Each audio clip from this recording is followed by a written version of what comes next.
So today we're going to talk about an older project of mine, something I acquired about a year ago, maybe a little bit more than that.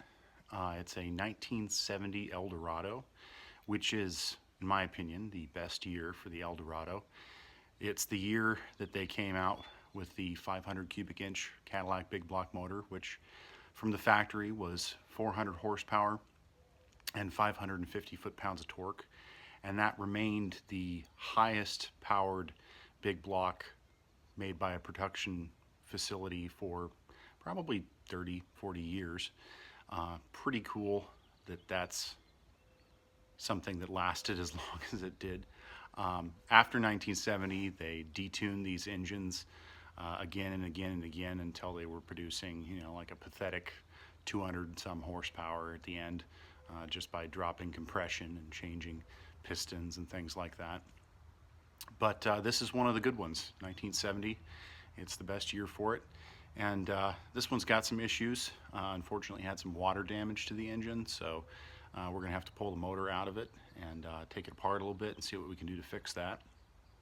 But then we're also going to do kind of an update to it. I got a overdrive transmission from a later model Eldorado, 85, I believe, and we're going to rebuild that overdrive transmission, adapt it to the 500 that we fix, and put it in there and make a nice cruiser out of it.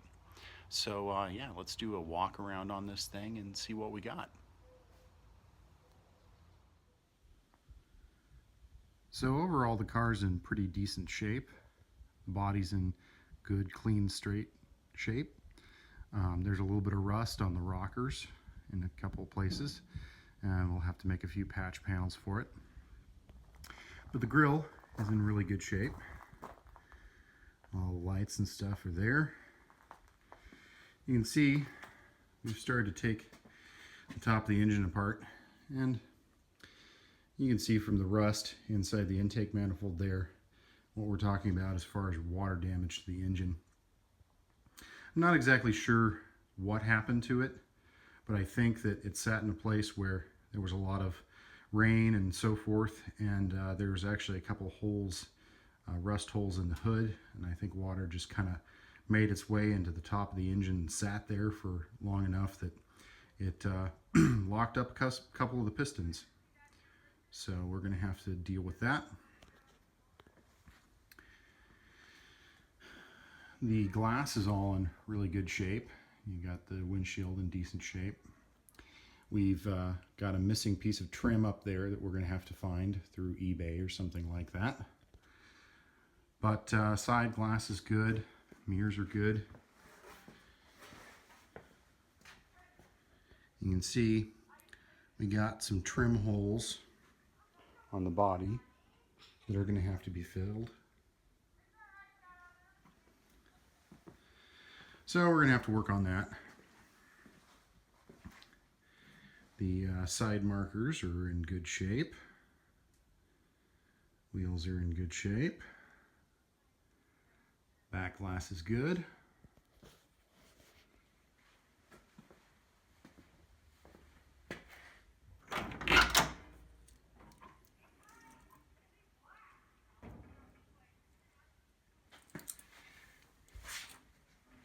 Interior is in really good shape. There's some rust in the floor, but only surface, no holes. That'll have to be all repaired. The seat's in good shape. Headliner, a little dark to see, but it's in excellent shape. We are unfortunately missing the back seat bottom cushion, so that's going to have to be something we find. Dash is clean. You can see we got the nice wood grain and the gauges and everything. Dash pad is in good shape. No cracks or damage there, which is pretty impressive. I've already put a later model steering wheel in this thing. It was missing its original steering wheel, so we took this wheel out of the 85 Eldorado that I pulled the transmission out of. And I think that looks pretty good in there. Kind of matches the style of the rest of the vehicle, and it's got the nice wood grain detail to it as well. Pretty cool. Got some auxiliary gauges underneath the dash that we'll have to do something about. Kind of ugly looking. And the floor will have to be cleaned up and painted. You can see the back seat's kind of not sitting in the right spot because of the missing lower cushion. But the glass is really good.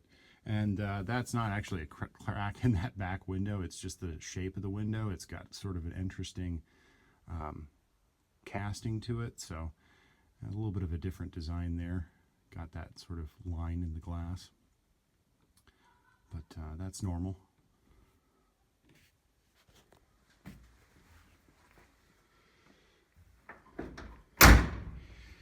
Around back, got some cool details.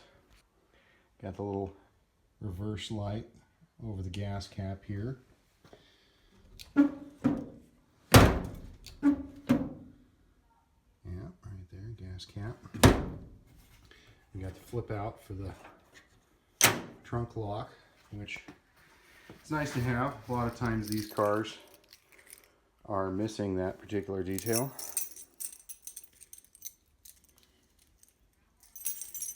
Let's see here.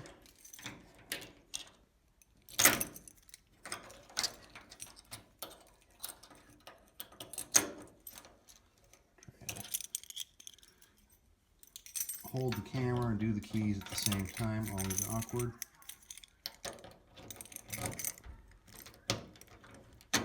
There we go.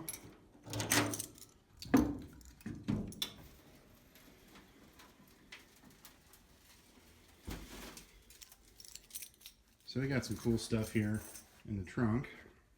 Some extra trim from that 85 Eldorado. You got a fancy hood ornament here. Some engine parts, air cleaner. And what we have in here, this is an earlier grill, like a 67 or 68 grill. And these are the other insert parts here and here, which are headlight doors for hideaway headlights. So when I do the rebuild on this thing and convert it, we're going to change out to those hideaway headlights, which will give it kind of a cleaner, sportier look, I think.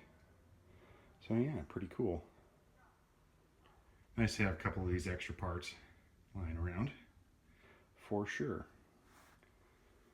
And you can see that fuel door piece is part of the trunk lid, which is kind of rad. A little bit unusual.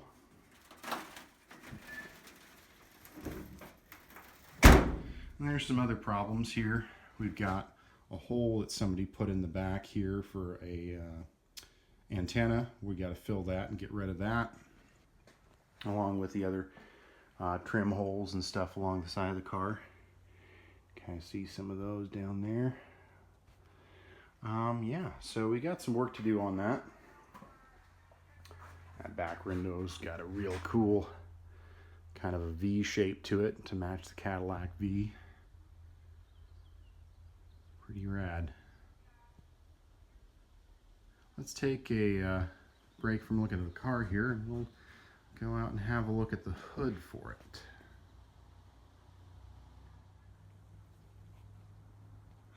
So here's our hood for the Eldorado. As you can see, right here around the trim in the center, we got some rust holes. And I believe this is how water got in the engine.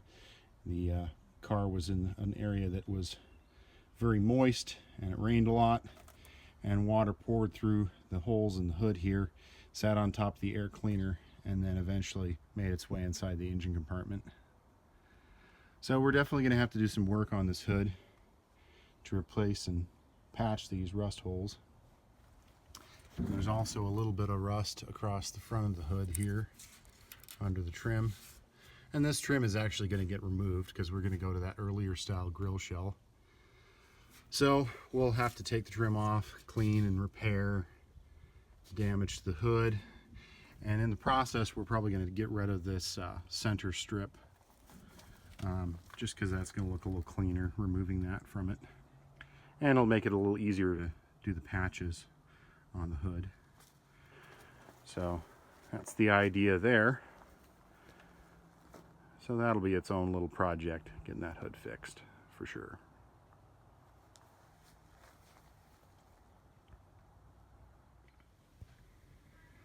So here we got a good shot of the holes for the old trim and some of the rust on the lower rockers. So this is the kind of thing we're going to have to repair. This is on the driver's side rear quarter panel here.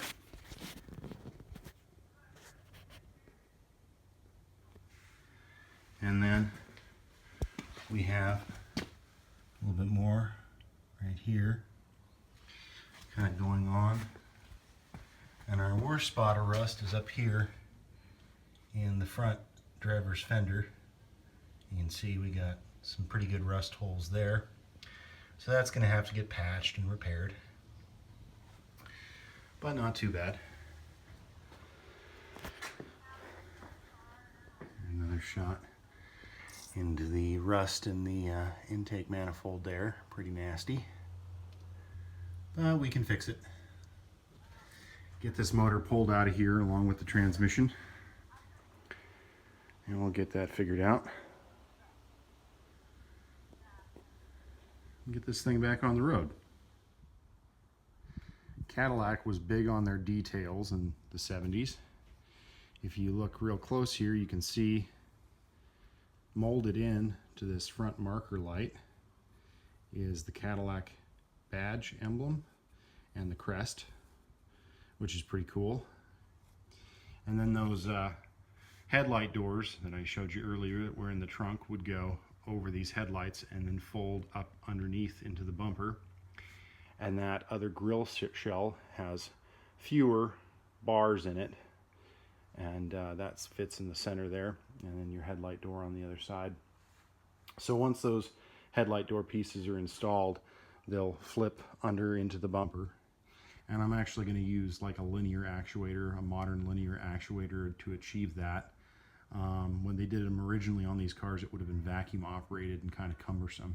So we'll upgrade that to a more modern mechanism with linear actuators that'll operate as the headlights are turned on and off. And I think that's going to look pretty cool. It's going to give it really nice, sharp style to have those headlights be hidden. So now that we've had a chance to do a walk around on this thing and kind of look at all the little bits and pieces we have for it and talk about some of the things we're going to do with it, let's talk about why I'm working on this particular vehicle. As you might have come to notice from my other vehicles, I'm usually into the professional cars. I don't often work on normal vehicles for myself, but this 70 Eldorado has a significance for me. I am, in addition to building classic cars and working on classic cars, I'm also a writer. And I have been writing in a series, a mystery sort of sci-fi noir series for a few years now. I've got 5 books published in this series, working on my 6th. And in addition to being mystery stories, there's also some car knowledge in there, and there's some vehicles that are centered in these stories as well. And the 2 main vehicles are my 65 Cadillac hearse, which I'll put in a picture at the end of this video, and we'll do a walk around of that car later on with another video, and a 1970 Eldorado. And for a long time I didn't have an Eldorado to match the stories I was writing, and then last year I found this one, and we're going to restore it and rebuild it to match the book the books that I have been writing.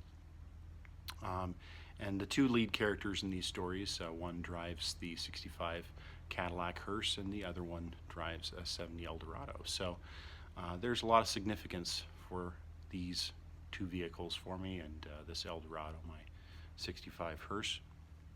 They're kind of my favorites. And yeah, we're gonna bring this thing up to date, and then I'll have the cars that are in my fictional stories in reality. In that series, the Eldorado is a deep maroon color, like a black cherry sort of color. I've selected a color that's actually like a Harley Davidson color. It's called Midnight Crimson. And eventually that's what we're going to be painting this vehicle, is that midnight crimson color. Initially, when I get it mechanically sound here in the next several months and start driving it, it'll probably be in like a flat black primer for a while. I'm going to put it all together and get it running, get it on the road, and work all the bugs out. And then once I've got it to that point, I'll go ahead and take it apart enough that I can clean it up and do the body work and paint work on it and get it dialed in. So in this story series that I have been writing, the Eldorado, of course, has a name. In this case, we've decided that that name is King. So this is King. And the other vehicle, my 65 hearse, her name is Ellie. So like I said, we'll make a video here soon about Ellie, one of the cars that I've actually put together and as a running and driving vehicle. So we'll talk about that. And here at the end of this video, before we close out, I'll throw in a couple pictures of Ellie and a few pictures of the books that I've been writing. And if you're interested in that kind of thing, you can go ahead and check it out anywhere you would normally look for books. You can order them through a bookstore, you can order them online, Amazon, that sort of thing. The series is called Harvey Havoc, and it's a pretty cool series. Like I said, there's 5 books in it, and I'll throw in a picture at the end of this video of those books as well. So I think that's going to do it for this week, talking about the Eldorado, and we'll touch in next week and see what other kind of fun we can get ourselves into. And until then, have a good one.